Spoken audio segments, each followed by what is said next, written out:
আজকে দিনটি ছিল রাধা অষ্টমী। সেই উপলক্ষে আজকে আমরা সন্ধ্যা নাগাদ বেরিয়ে পড়েছি সপরিবারে মিলে ইসকন মন্দিরের উদ্দেশ্যে, যেটি কিনা সাপুরজি সংলগ্ন এলাকা। এই মন্দিরের সন্ধ্যা আরতিটা বিশেষ আকর্ষণ। আপনারা যদি সন্ধ্যা আরতিটা দেখতে চান তাহলে ঠিক সন্ধ্যা 6টা থেকে 6:30টার মধ্যে এখানে আসতে হবে। এখানে ভোগ বিতরণের আয়োজন ছিল, সেই জন্য আমরা লাইনে দাঁড়িয়ে পড়েছি। শুধু আজকের দিনের জন্য নয়, এখানে রেগুলারই ভোগ বিতরণ শুরু হয়। এবারে আমরা এদিকে বসে ভোগটাকে খেয়ে নেব।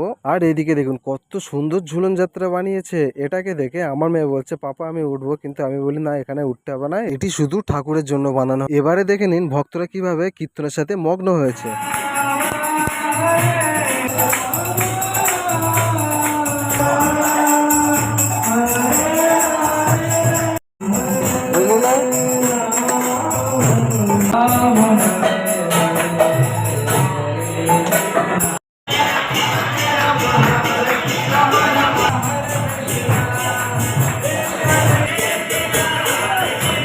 তো প্রিয় বন্ধুরা, আশা করি ভিডিওটি ভালো লাগলো। এভাবেই আমাদের পাশে থাকবেন আর সুস্থ থাকবেন, ভালো থাকবেন। দেখা হচ্ছে পরের ভিডিওতে। একবার বলো রাধে রাধে।